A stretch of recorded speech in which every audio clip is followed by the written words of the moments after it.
guys, it's reenactment day here with a new video. In this video, I am going to be getting all dressed up in my my uniform. Now, this is all the stuff that was issued to my unit. Some units were issued different stuff. So, I'd definitely do your research with your unit before you get the gear. Now, just to make this video a whole lot easier, this is my face. You know, not too big of a deal. It was just hard keeping my face out of all the videos, so I gave up on that. Now, I'm already wearing the M1937 wool pants, because I don't think anyone would want to see me without pants. Also, got these nice GI socks. It really doesn't matter what type of socks you wear. Nobody's really going to be seeing them. And now, put on the M1937 wool shirt. It's just pretty standard button-up shirt. There we go. One of the sleeves were inside out. That's something. Pretty standard uniform. Your divisional patch would be here on your left arm, about an inch from the top. So, now, this shirt could also be substituted with the flannel shirt. Those were both issued to people. This was the main uniform of pretty much every GI. And you put a garrison cap on here and with a tie, and you pretty much have a dress uniform. Which is... That's why this is like the first uniform you want to get, because it covers combat and, dress. So now, once I get these buttons tightened, or buttoned. These are always the tricky ones. There we go. You want to get this nice belt. They sell them pretty much everywhere at a surplus store, at the front, what price category. This is the main infantry belt. It just has this type of buckle. Nothing too fancy. But, well, what the U.S. Army did is, now you see once I get this around, you see one side of the belt has that metal bit on it, and the other side, which kind of fastens into here, you can take this out, fastens into here, does not have that metal bit. This is so you can trim it. You just cut it and then you secure it in place, and this secure clamp thing right here helps it from getting frayed all the way down. But if it did get frayed all the way down, these belts are pretty cheap, so not too big of a deal. Now, what's fancy about them, why you would need to trim them, is they come in different lengths. And you'd want it just past the first belt loop, once you get it all the way over. That's the right way, the proper way to fit a belt onto the pants right here. Now, I got my service shoes, the rubber tap ones from at the front. They're dress boots and combat boots. They can be used as both. Preferably they're dress boots, and you'd want to get the combat ones as soon as possible. I've got a chair back here. But these ones work for, combat ones as well. But again, get the combat ones as soon as you can, so you don't ruin these boots, because they're pretty darn expensive. That's just standard. This is a standard boot. You've got to tie it. Now, the laces, when I got mine, the laces were a bit short. So, they did stretch out after a while. I think at the front also sells longer laces. If you just want to buy those, then go ahead. But these ones, they do stretch out. It just gets annoying after the first bit. Now, get the other one. Now this would be my standard summer uniform right here. Just the wool uniform. But with all the infantry equipment, I'd roll the sleeves up to about, just roll the sleeves up so it's not so hot, as you see in many of the trench videos. So, once I get this boot tied, it comes to the next, in my opinion, the most annoying part of the video. The leggings. If I could just get this tied.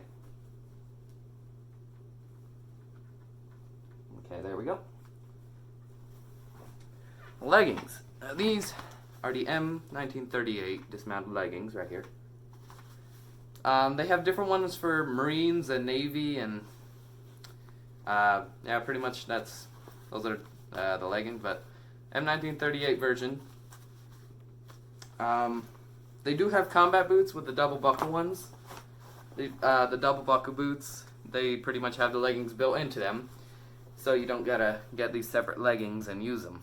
I just like to use these leggings because it gives it a better World War II look, in my opinion. Now, the double buckle boots were issued late war, pretty much right after D-Day, so they would be very well, they would be common.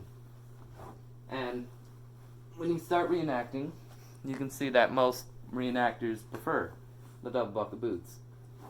So, if you wanna, just hold on, just gotta get this one all laced up. It's a slow process, but it does look good.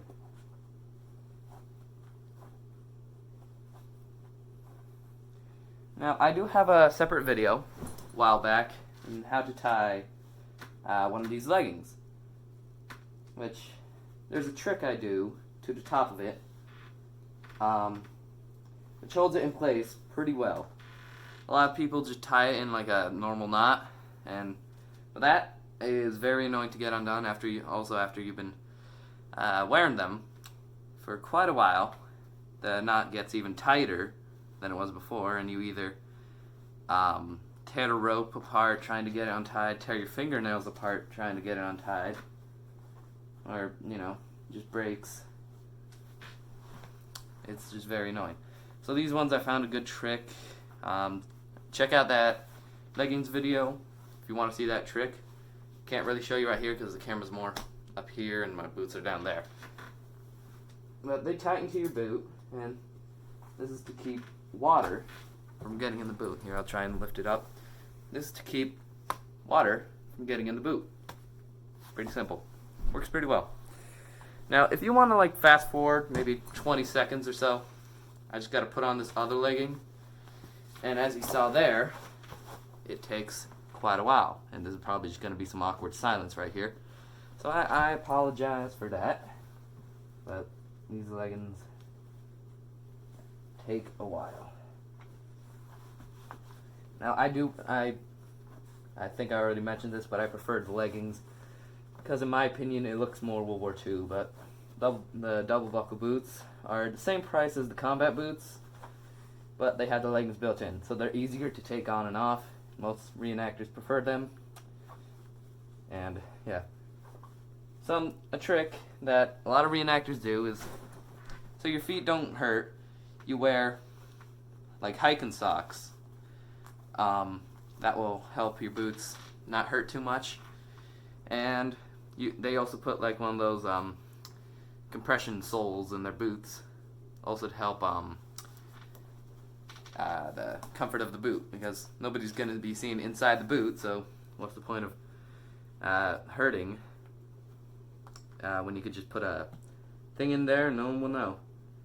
I mean, right now I don't have one in there because I'm not at a reenactment, and I like to have the actual feeling of what they wore in World War II, but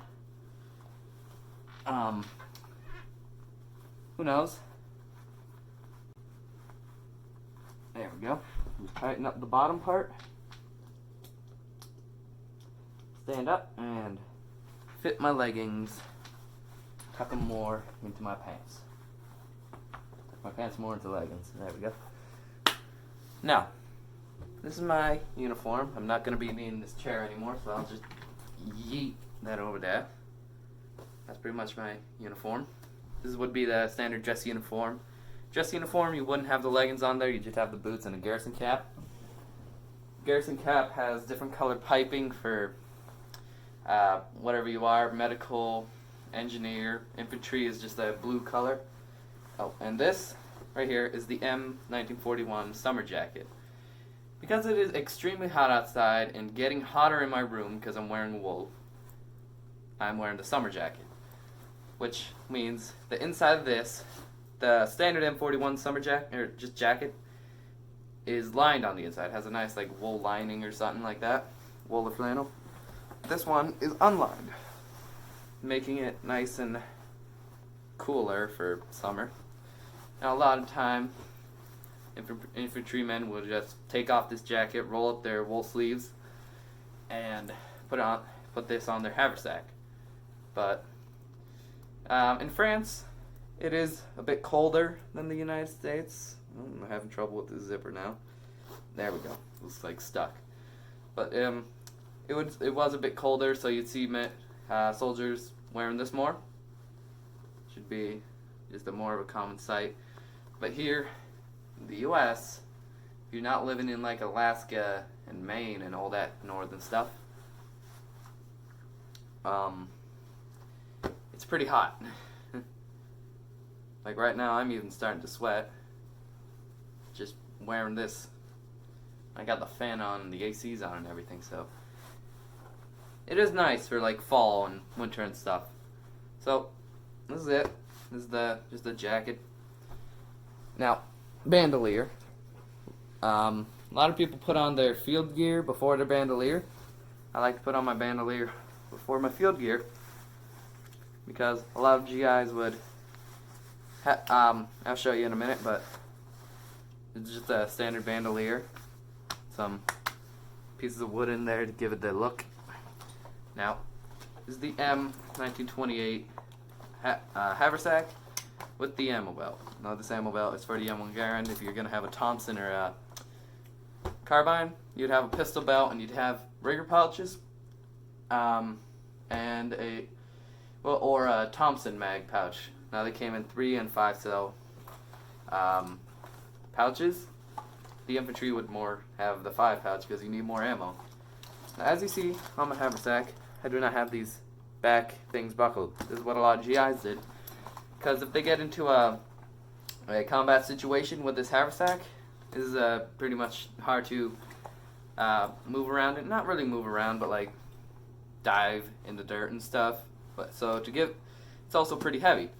So to give themselves more mobility, they would just unbutton this strap right here. Just unbutton this strap and the other strap on the other side and drop the pack and get it later. And if you had the back ones strapped up, then it would be annoying to get the back off. That is why you also want your bandolier under your pack and under your belt, because if you drop the pack, you don't want to have to take off the bandolier and then drop the pack and put the bandolier back on. You can just drop the pack and still have all your ammo ready for the fight. Now, this is just a twist button.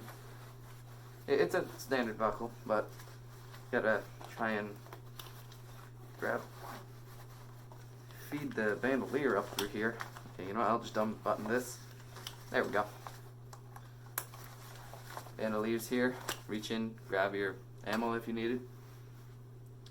Now, the haversack, you can see it holds your bayonet, T-handle shovel, your mess kit, K-rations, if this is a patrol pack, K-rations for about 48 hours. You could either have a wool blanket, a scarf, extra t-shirts. Now, I think I did forget to mention this. You kind of see in here the t-shirt. It's just a standard green t-shirt. White t-shirts were also available. It's nice to have a couple white t-shirts because you can make a helmet cover for your t-shirts. Now, sometimes this haversack wasn't enough, and the GIs were issued these gas masks. You see them. They're not this type at D-Day, but these were just issued more or less after D-Day, and to my unit, this is a standard Army lightweight gas mask bag. I don't have the gas mask, but a lot of time GIs would take this, and it just goes over the shoulder like that, along like the bandolier. This fits like a normal backpack, but this would just hold standard equipment. Like I have a sling in here, muzzle cover, some extra, just a box of M1 Garand clips, so you can hear the ping rattling around in there. Such a nice sound. Now, that is the haversack. or well, no, the gas mask bag. This is pretty much all the field gear you would wear, and if you needed to, you could drop this. With this would be more standard marching pouch to get, or marching gear to get from one point to another, and you'd also have the tail on your haversack with your pop tent. And then you get to camp, set it up, and then take off the tail of your haversack, and you'd go on patrol. But this is pretty much it. You got your first aid kit. A lot of people just takes like an Altoid can like this. Spray paint it green, and now I just put stuff like moleskin for blisters on your feet and band-aids, because you're not going to be needing gauze. You're not going to be getting shot at a reenactment. Well, at least not shot with live rounds. Now, you have your, well, there's water in there. Alright. This is your standard canteen. Just a normal canteen. And these canteens also come with a cup. This cup has a folding handle, so you can hold it. And this goes in the same pouch as the canteen. This one right here. This is a new pouch I got for my birthday. That was loud. Forgot how loud that was. But easy enough. The canteen fits right in the cup. Now, one thing that you want to look at or look out for when buying reproduction canteens, which if you give me a minute, I'll go get it. This is I bought a canteen from like at the front. This is a standard reproduction canteen. Now, the difference between this and the new ones is the height. Well, this is like the more. This is a reproduction, but it's a better World War II design because of the height. This holds more water, so they'd have more water in this, and this is what they'd be issued. Also, this one's aluminum, and the inside of it is absolutely disgusting and corroded, and just you can't drink out of this. So I would get a stainless steel one like I have here. Nope. Okay, well, I didn't have the cap tied and I grabbed it. But I would take a stainless steel one because it wouldn't get too bad. Also, when you're done at a reenactment, you empty all the water out of it and leave the cap off so it can dry on the inside. Because if you put the cap on, the water could get a little gross in there and the canteen will get gross. You could wash it, but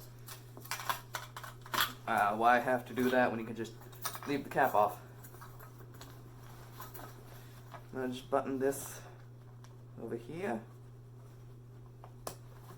And button that. Cap got in the way. Button that just back here. Now everything on here has these standard buttons, push snaps, I think they're called. But it's nice. Pretty much every part of your field gear would have, well, no, every part of your clothing, like shirts, you wouldn't have this on your pants, but shirts would have your divisional patch.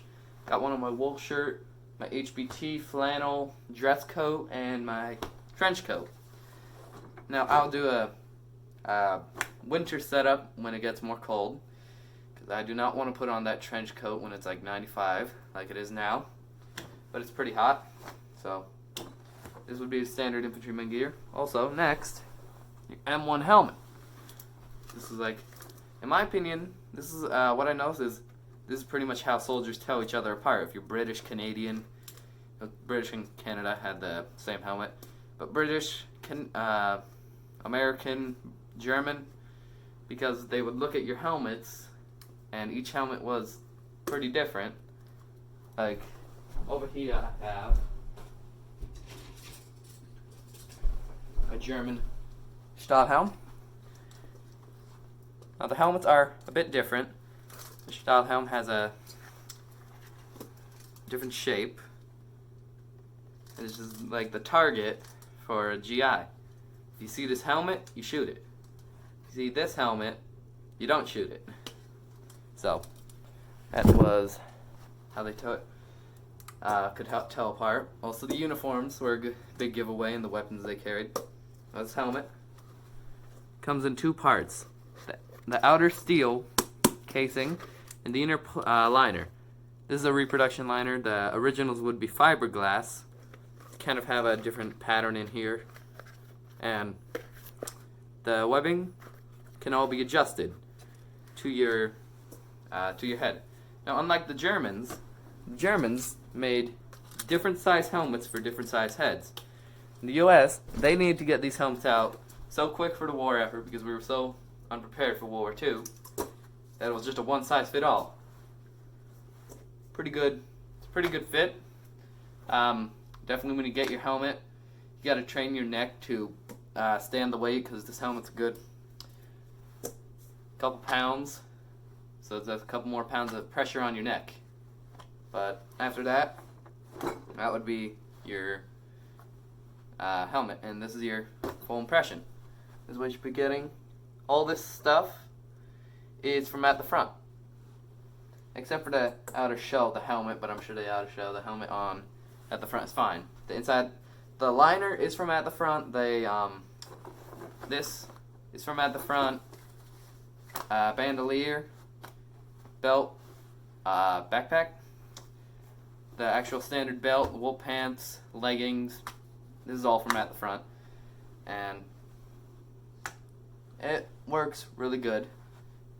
Just at the front is that.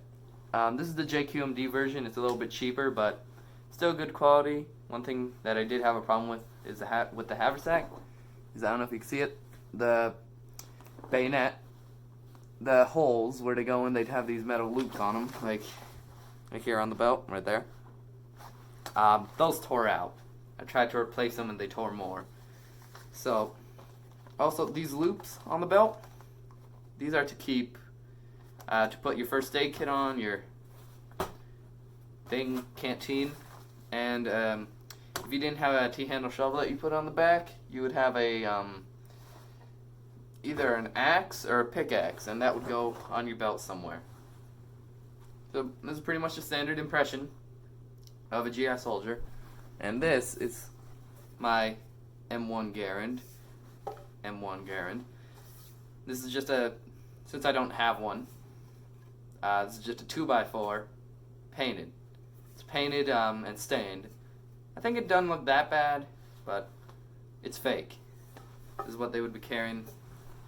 But you'd either be carrying a Thompson carbine, a Springfield if you were unlucky, 1903 or 1909 Springfield. I always forget the number in front of it, but you know, the bolt action before the Garand, or the Garand, which the Garand was standard, and the Garand was also very reliable, so that's why a lot of GIs issued it. I also heard a story where this paratrooper was issued to Thompson, but he wanted a Garand, so he went to this newbie and was like, "Hey, how would you like a genuine Thompson submachine gun?"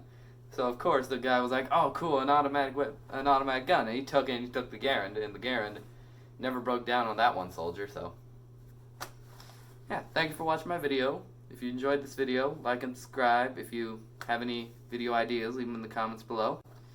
And I will see you guys later.